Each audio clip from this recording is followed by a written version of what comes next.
ধরা, লা ইলাহা মানে কোনো উৎসবকে উৎখাত করে দেওয়া, ইল্লাল্লাহ মানে শুধু আল্লাহর বিধানকে মানা, লা ইলাহা মানে হলো কারো সেজদা করা যাবে না, ইল্লাল্লাহ মানে শুধু আল্লাহ ছাড়া, লা ইলাহা মানে কারো কাছে সন্তান চাওয়া যাবে না, ইল্লাল্লাহ মানে শুধু আল্লাহ ছাড়া, লা ইলাহা মানে হচ্ছে কারো নামে কোনো পশু জবাই করা যাবে না, মান্যত করা যাবে না, ইল্লাল্লাহ মানে শুধু আল্লাহ ছাড়া, লা ইলাহা মানে হচ্ছে কারো কাছে প্রার্থনা করা যাবে না, ইল্লাল্লাহ বলছে শুধু আল্লাহ ছাড়া, লা ইলাহা।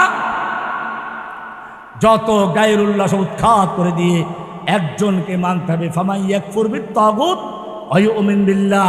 আল্লাহ বলছে এইটা যারা দুইটা করবে, খালি ঈমান আনলে চলবে না, কুফর বিত-তাগুত আগে, তারপরে আল্লাহকে ঈমান রাখা, এই দুইটা যারা করবে আল্লাহ বলছেন ফাকাদ ইসতামসাকা বিল উরওয়াতিল উসকা, সে আল্লাহর রজ্জুকে ধারণ করেছে, আল্লাহর আরশের পায়া পর্যন্ত পৌঁছে গেছে, দুই হাত দিয়ে শক্তভাবে ধরেছে, ইসতামসাকা মাসাকা নয়, ইসতামসাকা শক্তভাবে ধরেছে, লান ফিসাম লাহা, দুনিয়ার কোন প্লাবন, খ্রিস্টানদের প্লাবন, ইহুদিদের প্লাবন, নরেন্দ্র মোদীর শক্তি, অস্ত্র বল, জনগণ আর সেই ইহুদিদের শক্তি, লান ফিসাম লাহা, ওরা সব মিলে আল্লাহর থেকে তাকে বিচ্ছিন্ন করতে পারবে না, তাকে খড়কুটা বানাতে পারবে না, ভুসি বানাতে পারবে না, ফেনা বানাতে পারবে না, লান ফিসাম লাহা। তার সম্পর্ক কার সাথে?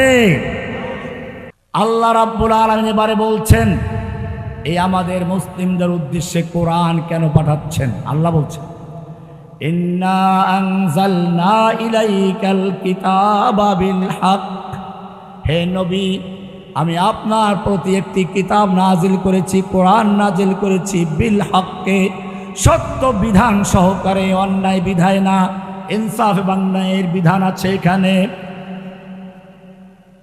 বিল হককে ফাহকুম বাইনাহুম ইন্না আনজালনা ইলাইকাল কিতাবা বিল হক, সত্য সহকারে বিধান আকারে নাজিল করেছি।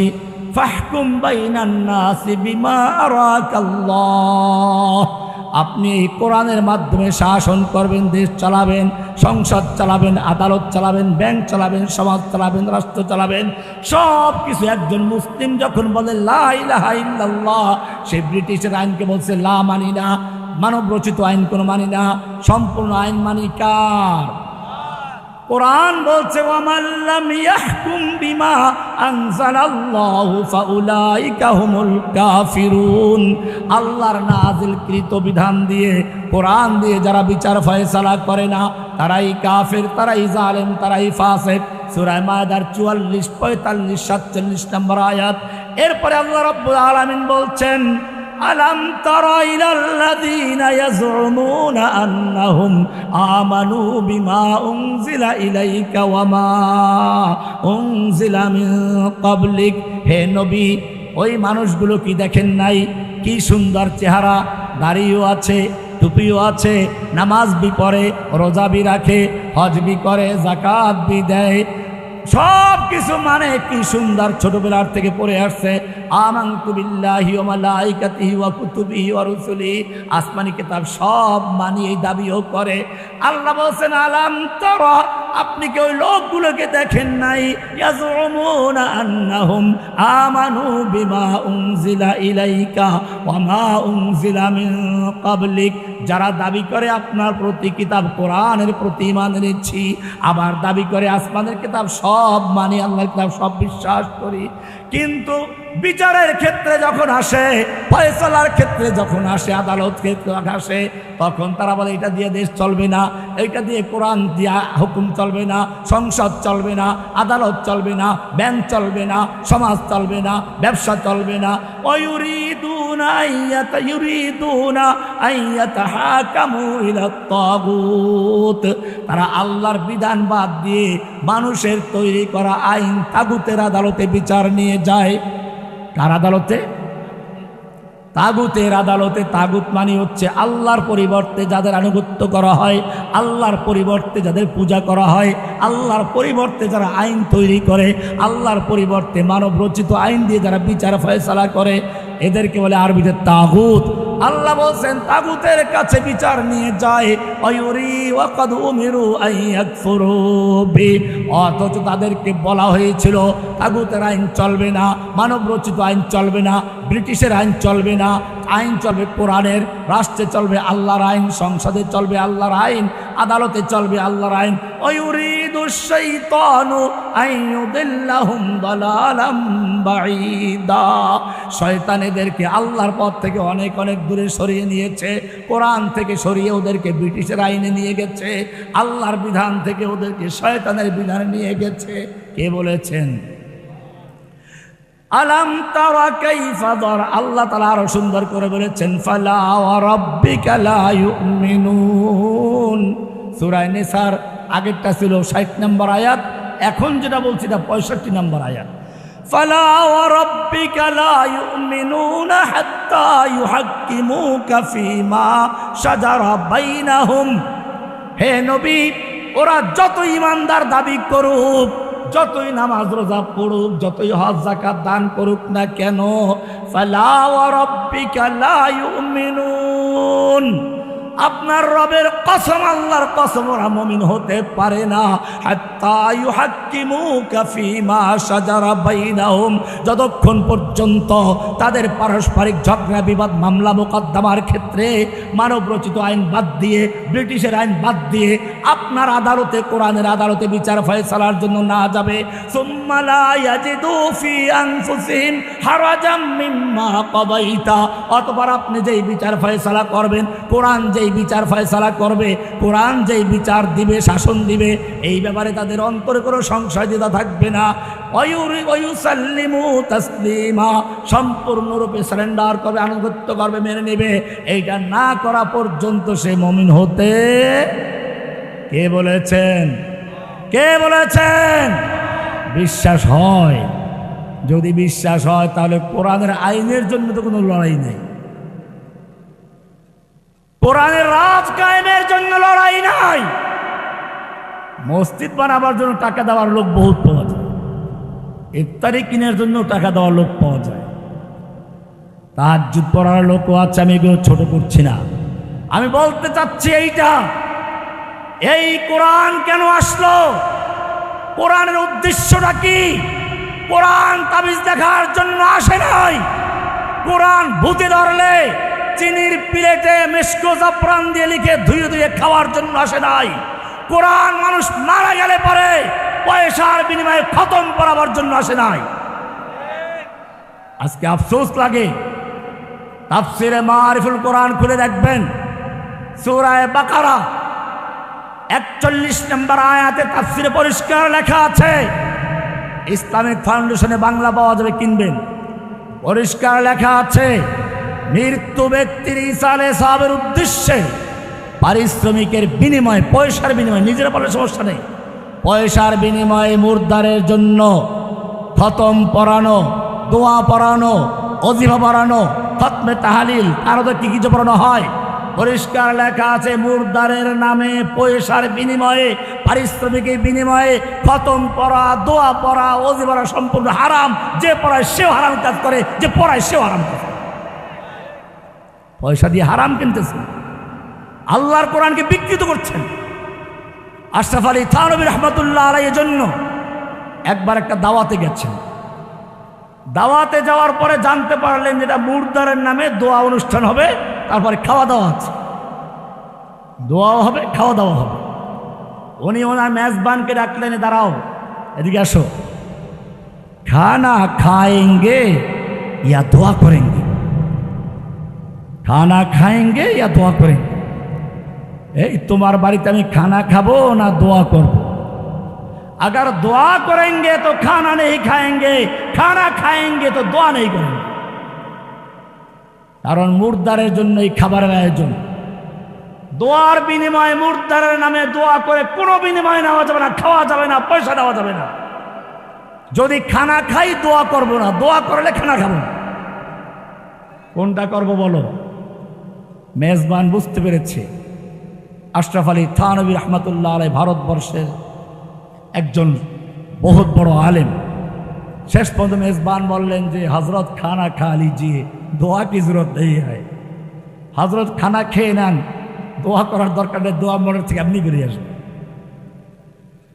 পরিষ্কার হয়ে গেল, কোরআন মুর্দারের নামে খতম পড়ার জন্য আসে নাই, ভূতে ধরলে চিনির প্লেটে লেখে ধুয়ে ধুয়ে খাওয়ার জন্য আসে নাই, চড়া মূল্যে দামি হাফেজ দিয়ে কোরআন তারাবি পড়ার জন্য আসে নাই।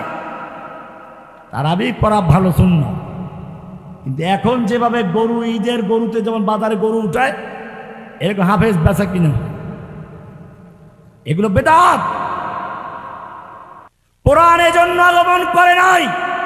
কোরআনকে জিজ্ঞেস করো, কোরআন পরিষ্কার বলে দিয়েছে, কিতাবুন আনজালনাহু ইলাইকা লিতাহকুমা বাইনান নাসি বিমা আরাকাল্লাহ।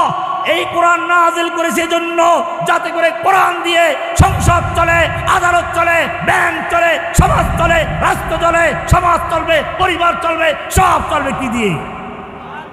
কোরআনের রাজ আছে। লা ইলাহা ইল্লাল্লাহ পড়ে, আবার কোরআনের বিধানও মানে না। আল্লাহ রাব্বুল আলামিন বলছেন, এই কেমন মুসলমান। এইবারে আল্লাহর রাসূল ওই হাদিসটা যে বলেছিলাম, সাহাবায়ে কেরাম প্রশ্ন করলেন, ইয়া রাসূলুল্লাহ, কি করে কাফেররা এত সাহস পাবে মুসলিমদেরকে ধ্বংস করার জন্য একে অপরকে আহ্বান করবে? ন্যাটো জোট, জাতিসংঘ, বিভিন্ন নাম দিয়ে ওরা মাঠে নামবে, এত সাহস কি করে হবে? আল্লাহর রাসূল সাল্লাল্লাহু আলাইহি ওয়াসাল্লাম বললেন, হ্যাঁ, তোমাদের সংখ্যা অনেক বেশি হবে, কিন্তু তোমাদের সংখ্যা যতই বেশি হোক না কেন, তোমাদের অবস্থা হবে তুফানের সময় পানির উপরে ভাসমান খড়কুটার মতো, তুফানের মতো, বুদবুদের মতো, ফেনার মতো। পানির উপর দেখেন না তুফান, সে ফেনা কত হয়, এক মুহূর্তে মিলিয়ে যায়। কি বুঝালেন? আল্লাহ নবী পরিষ্কার উদাহরণ দিয়ে জানিয়ে দিলেন, এই মুসলিমদের আল্লাহর সাথে সম্পর্ক থাকবে না, ইমানের কোনো ভিত্তি থাকবে না, কাফেরদের পাঁচ ছটা গোলামে পরিণত হবে, কাফেরদের তরিকা অনুসরণ করবে। একবার সমাজতন্ত্র, আবার যখন গণতন্ত্র আসবে, গণতন্ত্রে ঢুকে যাবে, কাফেরদের বিভিন্ন তরিকায় ঢুকবে, নিজস্ব একটা দিন আছে তা ভুলে যাবে। আমাদের একটা নিজস্ব দিন আছে না? সেই দিনটার নাম কি? আল্লাহ বলেছেন, ইন্নাদ-দীনা ইনদাল্লাহিল ইসলাম। অপলাশের লোকেরা কি জানি চর সিন্দুর না দেখেন না? ভালো করে শুনে রাখো, আল্লাহ তোমাদের জন্য একটা দিন নির্বাচন করেছেন, একটা জীবন বিধান দিয়েছেন, তার নাম কি? এবারে কোরআন বলছে, ইসলাম গ্রহণ করার পরে যদি কোনো ব্যক্তি আবার অন্য ধর্মের মধ্যে কল্যাণ খুঁজে বেড়ায়, মুক্তি খুঁজে বেড়ায়, আল্লাহ বলছেন, ওয়ামাইয়াবতাগি গায়রাল ইসলামি দীনান, যেই ব্যক্তি ইসলাম গ্রহণ করার পরে আবার সমাজতন্ত্র, গণতন্ত্র, রাজতন্ত্র, ইহুদিয়াত, হিন্দুয়ানি, বিভিন্ন মতবাদ এবং বিভিন্ন ধর্মের মধ্যে কল্যাণ খুঁজে বেড়ায়, মুক্তি খুঁজে বেড়ায়, ফালা ইউকবালা মিনহু, তার থেকে কিছুই গ্রহণযোগ্য হবে না। ওয়া ফিল আখিরাতি মিনাল খাসিরিন, সে আখিরাতে ফিরআউন, নমরুদ, হামানদের মতো ধ্বংসশীলদের দলেকে ধরাবে, সেই ঈমানদারদের কাতারে উঠবে না। ইসলাম একটা মোকাম্মল দিন।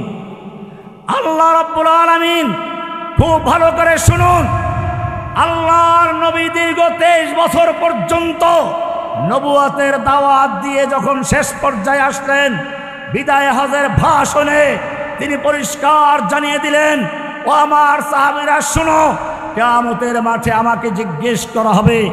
আমাকে আল্লাহ দায়িত্ব দিয়েছিলেন, ইয়া আইয়ুহার রাসূল বাল্লিগ মা উনজিলা ইলাইকা মির রাব্বিক, হে নবী, আপনার রবের পক্ষ থেকে আপনার প্রতি যা নাযিল করা হয়েছে তা আপনি পরিষ্কারভাবে লোকের কাছে পৌঁছিয়ে দিন। ও আমার সাহাবীরা, বলো, আল্লাহ যদি কিয়ামতের মাঠে আমাকে জিজ্ঞেস করে আমি পৌঁছালাম কিনা, তোমরা কি সাক্ষী দেবে? বলো, আলা হাল বাল্লাগতু, আলা হাল বাল্লাগতু, আলা হাল বাল্লাগতু, আমি কি পৌঁছিয়েছি, আমি কি পৌঁছিয়েছি, আমি কি পৌঁছিয়েছি? তখন কি সাহাবায়ে কেরাম বলছেন, 90,000 কালাম, 60,000 বাতিল করেছেন, 30,000 জাহির করেছেন নাকি? একদল আছে না ভণ্ড, এসব এলাকাও আছে। বাতিল পরিষ্কার মনে রাখতে হবে। আল্লাহ তাআলা তার নবীকে পরিষ্কার বলে দিয়েছেন, বাল্লিগ মা উনজিলা ইলাইকা মির রাব্বিক, আপনার রবের পক্ষ থেকে আপনার প্রতি যা নাযিল করা হয়েছে অক্ষরে অক্ষরে দাড়ি কমা সহ সবগুলো পৌঁছাতে হবে, কোনো কিচ্ছু গোপন করতে পারবেন না। ফাইল্লাম তাফআল, যদি এমনটা না করেন একটা কিছু ছুটে যায়, ফামা বাল্লাগতা রিসালাতা, তাহলে মনে রাখতে হবে আল্লাহর দেওয়া রিসালাতের দায়িত্ব রাসূল হিসাবে আপনার করণীয় আপনি করেন নাই, খেয়ানত করেছেন, চুরি করেছেন। কে বলেছে? কে বলেছে? কি কঠিন আয়াত। এই কারণে আল্লাহর নবী বিদায় হজের ভাষণে সাহাবীদের জিজ্ঞেস করছেন, ও আমার সাহাবীরা বলো, আলা হাল বাল্লাগতু, আমি কি পৌঁছেছি? লক্ষ সাহাবী সমস্বরে বললেন, নাম কাদ বাল্লাগতার রিসালাহ ওয়া আদাইতাল আমানাহ ওয়া নাসাহাতাল উম্মাহ। হে আল্লাহর নবী, আমরা সাক্ষ্য দিচ্ছি আপনি আল্লাহর দেওয়া আমানত ঠিকমতো পৌঁছিয়েছেন, একটা আয়াত গোপন করেন নাই, আল্লাহর বিধান চুরি করেন নাই, গোপন করেন নাই, খেয়ানত করেন নাই। আপনি উম্মতের জন্য যথেষ্ট কষ্ট করেছেন, ত্যাগ স্বীকার করেছেন, মার খেয়েছেন, রক্তাক্ত হয়েছেন, তারপরেও আল্লাহর কোনো বিধানকে আপনি গোপন করেন নাই। কি সুন্দর বিদায় অনুষ্ঠান হচ্ছে। আপনারা এখন আরাফাতের ময়দানে আছেন, সেই বিদায় অনুষ্ঠান হচ্ছে। এইবারে আল্লাহর নবী আকাশের দিকে ইঙ্গিত করে বলছেন, আল্লাহুম্মা শাহাদ, আল্লাহুম্মা শাহাদ, আল্লাহুম্মা শাহাদ। হে আল্লাহ তুমি সাক্ষী থাকো, হে আল্লাহ তুমি সাক্ষী থাকো, হে আল্লাহ তুমি সাক্ষী থাকো। আমার উম্মত সাক্ষী দিচ্ছে আমি আমার দায়িত্ব ঠিক মতো পৌঁছিয়েছি। এরপরে আল্লাহর নবীর উপরে কোরআনের সর্বশেষ আয়াত নাযিল হয়ে যায়, আল ইয়াউমা আকমালতু লাকুম দীনাকুম। এটার জন্য বিদায় অনুষ্ঠানের উপর একটা সিলমোহর দেওয়া হলো। আল্লাহ তাআলা সিলমোহর করে দিচ্ছেন, আল ইয়াউমা আকমালতু লাকুম দীনাকুম। হে নবী, আপনি আপনার উম্মতদেরকে জানিয়ে দিন, আল ইয়াউমা আকমালতু লাকুম দীনাকুম, আজকে আমি তোমাদের জন্য তোমাদের দিনকে মুকাম্মাল করে দিলাম, পরিপূর্ণ করে দিলাম। ওয়া আতমামতু আলাইকুম নি'মাতি, এবং আমার নিয়ামতকে তোমাদের জন্য সমাপ্ত করে দিলাম। ওয়ারাদিতু লাকুমুল ইসলাম দীনা, এবং দিন হিসেবে, জীবন বিধান হিসেবে, জীবন ব্যবস্থা হিসেবে আমি তোমাদের জন্য ইসলামকে মনোনীত করলাম। আমাদের দ্বীনের নাম কি? পরিপূর্ণ না অপূর্ণ? পরিপূর্ণ করে দিয়েছেন কে? সূরা মায়েদার 3 নম্বর আয়াত। পরিপূর্ণ কাকে বলে? এই যে চরসিন্দুর স্কুল নাকি কলেজ, এটা কি স্কুল না কলেজ? ধরুন স্কুলের বিল্ডিংটা পূর্ণ হয়ে গেছে, এখন এইখানের হেডমাস্টারের কাছে ওনারা এক ছাত্র আমেরিকা থাকে বা বিদেশ থাকে, স্বর্ণের একটা ইট নিয়ে আসছে, এসে বলল, স্যার আমি এই স্কুলের ছাত্র, পড়াশোনা করেছি, অনেক টাকা কামাই করি, একটা স্বর্ণের ইট নিয়ে এসেছি, স্কুলের এক জায়গায় লাগান এটা। মাস্টার সাহেব বলে যে না, স্কুলের কাজ আকমালতু, পরিপূর্ণ করে ফেলেছি, এইখানে আর একটা ইটও ঢোকাবার কোনো সুযোগ নেই। ছাত্র জোর জোর দাবি করলো, এটা অনেক দামি জিনিস, অনেক সুন্দর ইট, একটা ইটের মূল্য কি স্যার জানেন? এই গোটা বিল্ডিং এর যে মূল্য তার চেয়ে বেশি, একটু মেহেরবানি করে লাগান। তখন যদি মাস্টার সাহেব লাগাতে যায়, কি করতে হবে? কি করতে হবে? ওই এক ইট পরিমাণ জায়গা ভাঙতে হবে, তারপরে লাগানো যাবে। এটা ক্লিয়ার? এইটা যদি মুসলিম বুঝে থাকো, তাহলে এবার কোরআনের আয়াতকে চিন্তা করো। আল্লাহ বলছেন, আল ইয়াউমা আকমালতু লাকুম দীনাকুম, আজকে আমি তোমাদের জন্য তোমাদের দিনকে মুকাম্মাল করে দিয়েছি, পরিপূর্ণ করে দিয়েছি।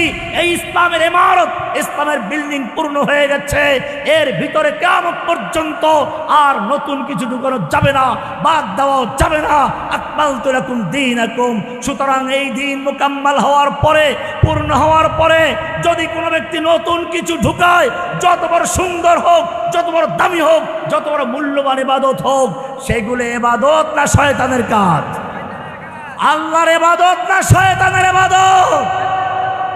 আপনি বলবেন যে সমাজে অনেক ভালো ভালো কাজ হয়, এই হুজুর আবার কি বললো এগুলো? একটু মিলাদ করে খতম করে দাওয়াত খাইতাম মুর্দারের নামে, আজকে সেটাও বন্ধ করলেন। বাপ দাদার যুগ থেকে করে এসেছি। এই মুসলিম ভালো করে শুনুন, জোহরের ফরজ নামাজ পড়েন 4 রাকাত, আসর পড়েন 4 রাকাত, এশা পড়েন 4 রাকাত, মাঝখানে মাগরিবের নামাজ ফরজ কয় রাকাত? আজকে যদি এই কারণে হুজুররা সব মিলে মাহফিলে ওলামা ইকরামদের উদ্যোগে সব আলেম মিলে ঘোষণা করলো, আমরাই পলাশের আলেম ঐক্যবদ্ধভাবে ফতোয়া দিচ্ছি, আগামীকাল থেকে মাগরিবের নামাজ 4 রাকাত পড়বেন, জোহর 4 রাকাত, আসর 4 রাকাত, এশা 4 রাকাত, মাঝখানে মাগরিব কেউ 3 রাকাত হবে, 4 রাকাত পড়বো, 1 রাকাত বেশি হবে, একটা রুকু বাড়বে, 2টা সেজদা বাড়বে, সুবহান রাব্বিল আযীম বাড়বে, সুবহান রাব্বিল আলা বাড়বে। আমরা তো বাপদাদার তসবিহ পড়তে বলি না, আল্লাহর তসবিহ পড়বো। এত সুন্দর বক্তব্য দিয়ে আপনাকে 4 রাকাত মাগরিব পড়ার জন্য পরামর্শ দিলে আপনি পড়বেন? এই এলাকার মানুষ তো একটা গাধায়ও পড়বে। কারণটা কি? সমস্যাটা কোন জায়গায়? আমি তো ভালো কাজ বলেছি, 1 রাকাত বেশি বাড়লে রুকু বাড়বে, সেজদা বাড়বে, তসবিহ বাড়বে, তাহলিল বাড়বে, যত কিছু বাড়ুক একজন সাধারণ মানুষ বুঝে। এই নামাজ যে কেউ শিক্ষা দেয় নাই। আল্লাহ বলেছেন আকিমুস সালাত, সালাত কায়েম করো। আল্লাহর নবী সেই সালাত নিজে ইমামতি করে দেখিয়েছেন। নবীকে জিবরাইল এসে 2 দিন পর্যন্ত, প্রথম জোহর থেকে শুরু করে ফজর পর্যন্ত আউয়াল ওয়াক্তে, পরের দিন শেষ ওয়াক্তে নামাজ পড়াইয়া ইমামতি করে তারপরে কাবার সামনে দেখাইয়া দিয়া বলছেন এইটা হলো নামাজ, এইভাবে পড়তে হবে। নবী আবার সাহাবায়ে কেরামদের পড়াইছেন, নবীর পরে সাহাবীরা তাবেঈনদেরকে, তাবেঈনদেরকে, এইভাবে এই পর্যন্ত চলে এসেছে। এইখানে জোহর 4 রাকাত, আসর 4 রাকাত, মাগরিব 3 রাকাত, এশা 4 রাকাত, কিয়ামত পর্যন্ত মাগরিব 3 রাকাত থাকবে। যত বড় আলেম বলুক, মুফতি বলুক, মুহাদ্দিস বলুক, সব ঐক্যবদ্ধভাবে বললেও চলবে। কারণ রসুলের তরিকায় মাগরিব কয় রাকাত? কিয়ামত পর্যন্ত মাগরিব কয় রাকাত থাকবে? সব আলেম যদি মিলে 4 রাকাত পরে পড়া যাবে? কেন যাবে না? আল্লাহর নবী শিক্ষা দিয়েছেন 3 রাকাত। এইটা যদি মুসলমান বুঝো তাহলে বুঝতে হবে নামাজ যেরকম ভাবে আল্লাহর নবী যেভাবে শিক্ষা দিয়েছেন কিয়ামত পর্যন্ত সেভাবে থাকবে। রোজা আল্লাহর নবী যেভাবে শিক্ষা দিয়েছেন সেভাবে থাকবে। ঈদের দিনে রোজা রাখা যাবে না, নবী বলেছেন কিয়ামত পর্যন্ত রাখা যাবে না, রাখলে হারাম হবে, সওয়াব হবে না। হজ আল্লাহর নবী করেছেন, দেখিয়েছেন খুযু আন্নী মানাসিকাকুম, আমার থেকে হজের কাজ শিখো, আমি যেভাবে করি সেভাবে করো। আল্লাহর নবীর তরিকা বাদ দিয়ে যদি কেউ হজ করে তার হজ হবে না। এটা যেমন ক্লিয়ার হয়ে গেল, বুঝতে হবে আল্লাহর নবী যেভাবে আল্লাহর দ্বীনকে বিজয়ী করেছেন, ইসলামকেও কিয়ামত পর্যন্ত সেইভাবে বিজয় করতে হবে। কোন ইহুদি খ্রিস্টানদের তরিকায়, আব্রাহাম লিঙ্কনের তরিকায়, কার্ল মার্কসের ধারা ধরে ইসলাম কায়েম হবে। সাহাবায়ে কেরাম যেভাবে আফ্রিকা বিজয় করেছেন, যেভাবে ভারতবর্ষ বিজয় করেছেন, যেইভাবে বর্তমান যুগে এসেও তালেবানরা আফগানিস্তান বিজয় করেছে, এই নিয়মে বিজয় হবে। বাংলাদেশে ইসলাম বিজয় হলে এইভাবেই বিজয় হবে। এছাড়া যদি কোনো ব্যক্তি বিকল্প ধারায় আরাম করে ভোটের মাধ্যমে বিজয় করতে চায়, আল্লাহ তাআলা পরিষ্কার বলে দিয়েছেন লাকাদ কানা লাকুম ফি রাসূলিল্লাহি উসওয়াতুন হাসানাহ, তোমাদের জন্য রাসূলের মধ্যে রয়েছে উত্তম আদর্শ। আব্রাহাম লিঙ্কনের মধ্যে নয়। আমা ক্বালা লাকাদ কানা লাকুম ফি আব্রাহাম লিঙ্কন উসওয়াতুন হাসানাহ, আব্রাহাম লিঙ্কনের তরিকায় তোমাদের উত্তম আদর্শতা বলা হয় নাই। পরিষ্কার হয়ে গেছে। আল্লাহর নবী সেজন্য বলেছেন লা ইলাহা ইল্লাল্লাহ পড়বে, তোমাদের আদর্শের দাবি করবে, কিন্তু তোমাদের সঙ্গে তাদের পার্থক্য হচ্ছে তোমরা যেরকম ভাবে লা ইলাহা বলে ফামান ইয়াকফুর বিত্তাগুত, তাগুতকে বর্জন করেছো, ওই মুমিন বিল্লাহ বলে আল্লাহকে ধারণ করেছো। লা ইলাহা মানে কুফর বিত্তাগুত, ইল্লাল্লাহ মানে এক আল্লাহকে ধরা, লা ইলাহা মানে কোনো ছাপকে উৎখাত করে দেওয়া, ইল্লাল্লাহ মানে শুধু আল্লাহর বিধানকে মানা, লা ইলাহা মানে হলো কারো সেজদা করা যাবে না, ইল্লাল্লাহ মানে শুধু আল্লাহ ছাড়া, লা ইলাহা মানে কারো কাছে সন্তান চাওয়া যাবে না, ইল্লাল্লাহ মানে শুধু আল্লাহ ছাড়া, লা ইলাহা মানে হচ্ছে কারো নামে কোনো পশু জবাই করা যাবে না, মান্যত করা যাবে না, ইল্লাল্লাহ মানে শুধু আল্লাহ ছাড়া, লা ইলাহা মানে হচ্ছে কারো কাছে প্রার্থনা করা যাবে না, ইল্লাল্লাহ বলছে শুধু আল্লাহ ছাড়া। লা ইলাহা যত গায়রুল্লাহ সব উৎখাত করে দিয়ে একজনকে মানতে হবে। ফামান ইয়াকফুর বিত্তাগুত, ওয়া ইউমিন বিল্লাহ।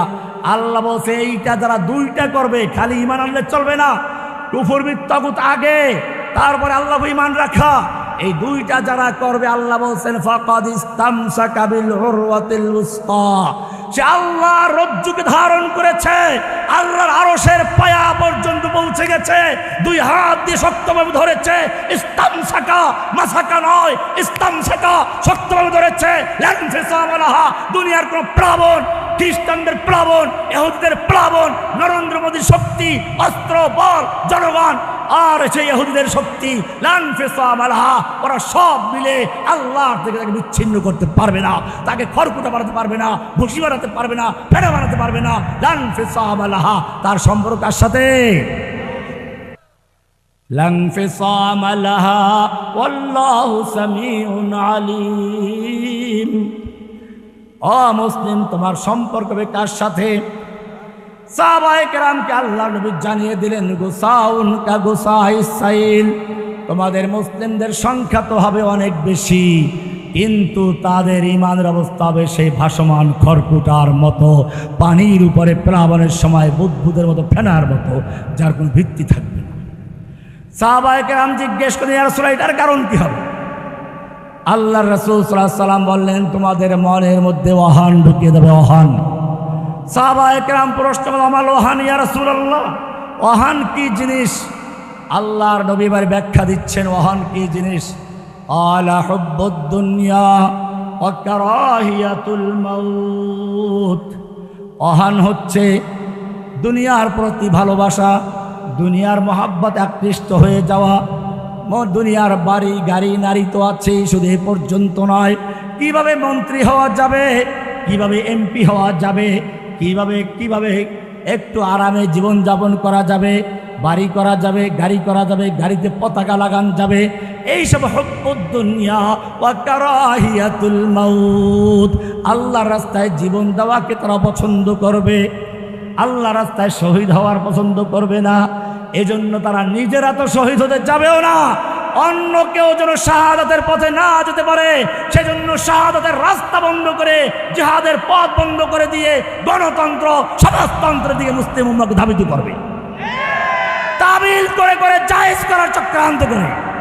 এটাই সায়লাব। একবার যখন সমাজতন্ত্রের সায়লাব আসলো, একদল আলেম সেই সায়লাবে ভেসে গেল। আবার যখন এখন গণতন্ত্রের সায়লাব আসলো, তুফান আসলো, আলেমরা এখন দলে দলে সেই গণতন্ত্রের দলে ঝুঁকে যাচ্ছে, ভোট আর জোটের মাধ্যমে ইসলাম কায়েম করে ফেলে। এটা পরিষ্কার বলে দেয়, সংখ্যাগরিষ্ঠ লোকের ভোটের মাধ্যমে ইসলাম কায়েম হতে পারে না। কোরআনের সূরা আনআম 116 নম্বর আয়াত পরিষ্কার বলছে ওয়াইন তুতে আকসারা মান ফিল আরদে, হে নবী আপনি যদি এই পৃথিবীর সংখ্যাগরিষ্ঠ লোকের মতের অনুসরণ করেন, ইউদিল্লুকা আন সাবিলিল্লাহ, তারা আপনাকে আল্লাহর রাস্তায় গুমরাহ করে ফেলবে, আল্লাহর রাস্তা থেকে সরিয়ে দেবে, আল্লাহর পথ থেকে বিচ্যুত করে ফেলবে। কারণ ইয়াত্তাবিউনা ইল্লা যান্না ওয়া ইনহুম ইল্লা ইয়াখরুসুন, পৃথিবীর বেশিরভাগ লোকেরা অজ্ঞ থাকে, আন্দাজে কথা বলে, আন্দাজে তারা পথ চলে, ওরা বিবেচনার ক্ষমতা রাখে না, নেতা নির্বাচনের যোগ্যতা রাখে না। মদখোর, সুদখোর, জুয়াচোর আর গাঁজাখোর, বাবাখোর, এদের কোনো ভোটের মূল্য নেই। আল্লাহ পরিষ্কার বলেছেন আকসারুহুম লা ইয়াকিলুন, আকসারুহুম লা ইয়াশকুরুন, আকসারুহুম লা ইয়াকিলুন, বেশিরভাগ লোক বোকা, বেশিরভাগ লোক মূর্খ, বেশিরভাগ লোক জাহেল। এরপরে বলছেন যারা ঈমানদার, তাদের মধ্যে বেশিরভাগ লোক ঈমানদার মুশরিক। কোরআনের সূরা ইউসুফ এই সূরার 106 নম্বর আয়াত পরিষ্কার বলছেন ওয়ামা ইউমিনু আকসারুহুম বিল্লাহি ইল্লা ওয়া হুম মুশরিকুন, বেশিরভাগ লোক যারা ঈমানের দাবি করে তাদের মধ্যে অধিকাংশ লোক ঈমানের দাবিতে তারা শিরকে যুক্ত আছে। এই শিরক কোন শিরক? এই শিরক হচ্ছে গণতন্ত্রের শিরক। এই শিরক কোন শিরক? এই শিরক হচ্ছে জনগণ ক্ষমতায় সব ক্ষমতার মালিক। এই শিরক হচ্ছে আল্লাহর আইনকে বাতিল করে দিয়ে মানব রচিত আইনে নির্বাচন করা, ভোট দেওয়া, মানব রচিত আইনে দেশ পরিচালনা করার শিরক। এগুলো রাষ্ট্রীয় শিরক, এগুলো থেকে বাঁচতে হবে। মনে রাখতে হবে হুব্বুদ দুনিয়া ওয়া কারাহিয়াতুল মাউত। আল্লাহর নবী নিজে যুদ্ধ করেছেন, উহুদের ময়দানে যুদ্ধের পোশাক পরে নবী ময়দানে আছেন। এক কাফের এসে আল্লাহ নবীর মাথার হেলমেটের জোরে আঘাত করলো। তরবারির আঘাতে লোহার টুপি ভেঙে দাঁতে লেগে গেছে, মারির দুটো দাঁত পড়ে গেছে, আল্লাহর নবীর লোহাটা ভিতরে রয়ে গেছে। একজন সাহাবী যুদ্ধের পরে সেই লোহা বের করার জন্য টান দিল, আল্লাহর নবীর দুইটা দাঁত তো আগেই পড়ে গেছে, গাল ভেঙ্গে রক্তের ফিনকি বেরিয়ে আসলো, ওই সাহাবীর দুটো দাঁত পড়ে গেল।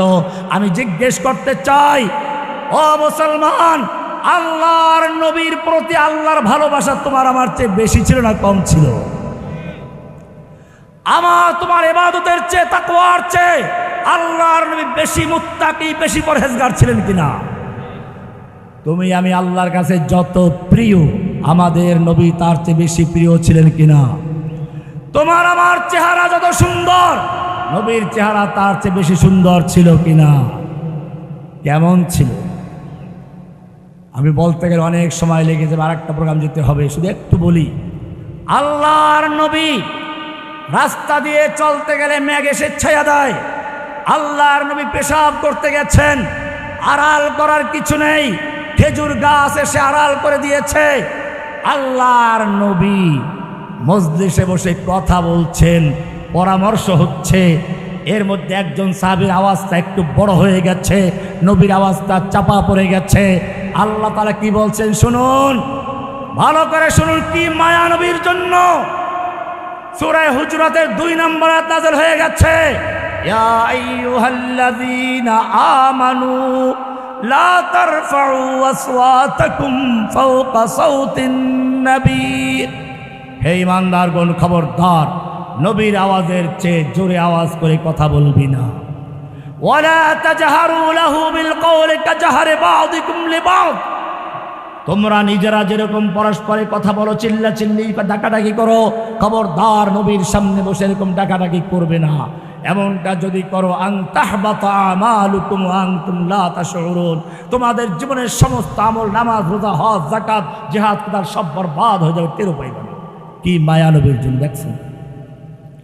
আরেকটু শুনুন, আল্লাহর নবীর উপরে যখন ওহী নাযিল হতে শুরু করলো, জিবরাইল কোরআন শোনাচ্ছেন, দ্রুত মুখস্থ করার জন্য একটু আয়াত ছুটে না যায়, আল্লাহর নবী ঠোঁট নাড়াচাড়া করে পড়তে শুরু করলেন। সঙ্গে সঙ্গে আয়াত নাযিল হয়ে গেল, লা তুহাররিক বিহি লিসানাকা লিতাজালা বিহি ইন্না আলাইনা জামাহু ওয়া কুরআনা। হে নবী, কোরআনকে মুখস্থ করার জন্য ঠোঁট নাড়াচাড়া করার দরকার নেই, আপনার এত কষ্ট করার দরকার নেই। ইন্না আলাইনা জামাহু ওয়া কুরআনা, গোটা কোরআনকে নূর বানিয়ে আপনার সিনায় জমা করে দেওয়ার দায়িত্ব আমি আল্লাহ নিজে গ্রহণ করে নিয়েছি।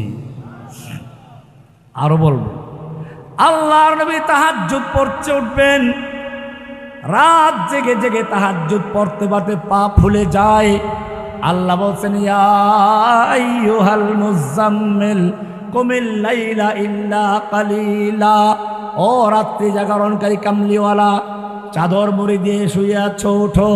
কুমিল লাইলা ইল্লা কালিলা, তুমি রাতের বেলায় জাগরণ করো, তবে কিছুক্ষণ ঘুমিয়ে নাও। নিসফাহু আবিল কুসমিনহু কালিলা, অর্ধেক রাত্র বা তার চেয়ে একটু কম বা বেশি। তুমি সারা রাত্র ইবাদত করলে খুশি হও, আমি আল্লাহ তোমাকে ঘুমান্ত দেখলেও খুশি হয়ে যায়। কি মায়া নবীর জন্য। আমি জিজ্ঞেস করি, এই নবীকে যখন তায়েফের ময়দানে মারা হচ্ছিল, আল্লাহ দেখতে পাচ্ছিলেন কিনা? এই নবীকে যখন উহুদের ময়দানে মাথায় আঘাত করা হলো, লোহাটা ঢুকে গেল গালের ভিতরে, 2টা দাঁত পড়ে গেল, আল্লাহ দেখতে পাচ্ছিলেন কিনা? ফিরাবার ক্ষমতা ছিল কিনা? ফিরাইছিল কিনা? কেন ফিরান না, এটাই চিন্তা করার বিষয়। আল্লাহ তাআলা দেখিয়ে দিলেন, কিয়ামত পর্যন্ত যেন কোনো ব্যক্তি বলতে না পারে আমরা শান্তিপূর্ণ উপায়ে গণতন্ত্র, সমাজতন্ত্র, রাজতন্ত্রের মাধ্যমে ইসলাম কায়েম করে ফেলব, আমাদের মারামারি যুদ্ধ করার কোনো প্রয়োজন নেই।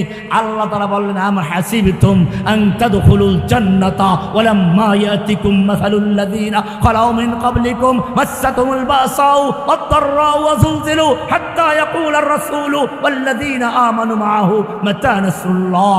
তোমরা কি মনে করেছো এমনি কি চট করে জান্নাতে ঢুকে যাইবা? চট করে বলেন না, কি বলছে? ওয়ালাম্মা ইয়াতিকুম মাসালুল লাযিনা খালাউ মিন ক্বাবলিকুম, আর তোমাদের কাছে আসবে না ওই সকল বিপদ আপদ মুসিবত যা এসেছিল তোমাদের আগের লোকদের প্রতি। মাসসাতুমুল বাসা ওয়াদ-দাররা ওয়া যুলজিলু হাত্তা ইয়াকুলার রাসূলু ওয়াল্লাযীনা আমানু মাআহু মাতা নাসরুল্লাহ।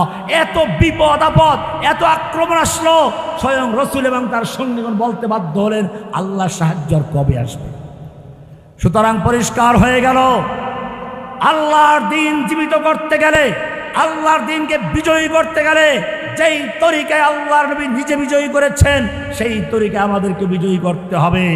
এই যুবকেরা, আজকে তোমাদের জন্য চতুর্দিক থেকে আহ্বান শুরু হয়ে গেছে। সূরা নিসার ৭৫ নম্বর আয়াত আল্লাহ তোমাদেরকে আহ্বান জানাচ্ছেন, ওমা লাকুম লা তুকাতিলুনা ফি সাবিলিল্লাহ। ও যুবকেরা, তোমাদের কি হলো? তোমরা আল্লাহর রাস্তায় লড়াই করছো না, যুদ্ধ করছো না। ওয়াল মুস্তাদাফিনা মিনার রিজালি ওয়ান নিসা, অথচ অসহায় শিশু, নারী, পুরুষ ফরিয়াদ করে বলছে রব্বানা আখরিজনা মিন হাযিহিল ক্বরিয়াতি যালিমি আহলুহা ওয়াজআল লানা মিন লাদুনকা ওয়ালিয়্যা ওয়াজআল লানা মিন লাদুনকা নাসীরা। ও যুবকেরা, তোমাদের কি হলো? তোমরা লড়াই করছো না ওই সমস্ত নারী, পুরুষ, শিশুদের মুক্তির জন্য, অসহায় লোকদের মুক্তির জন্য যারা ফরিয়াদ করে বলছে হে আল্লাহ আমাদেরকে রক্ষা করো, আমাদেরকে জালিমদের হাত থেকে বাঁচাও, জালিমদের এলাকা থেকে বাঁচাও। ওয়াজআল লানা মিন লাদুনকা ওয়ালিয়্যা, তুমি আমাদের জন্য তোমার পক্ষ থেকে নেতা পাঠাও, নেতা। ওয়াজআল লানা মিন লাদুনকা নাসীরা, তুমি আমাদের জন্য তোমার পক্ষ থেকে সাহায্যকারী পাঠাও। এই ফরিয়াদ আসছে ফিলিস্তিন থেকে, কাশ্মীর থেকে, আরাকান থেকে, উইঘুর থেকে, বাংলাদেশের প্রতিটি কারাগার থেকে। ও যুবকরা, আমি জিজ্ঞেস করতে চাই, আল্লাহর আহ্বানের সাড়া দিয়ে, প্রয়োজনে বুকের তাজা রক্ত ঢেলে দিয়ে সালাউদ্দিন আইয়ুবী, মুহাম্মদ বিন কাসেম, তারেক বিন জিয়াদ হয়ে মাঠে নামার জন্য কে কে প্রস্তুত আছো?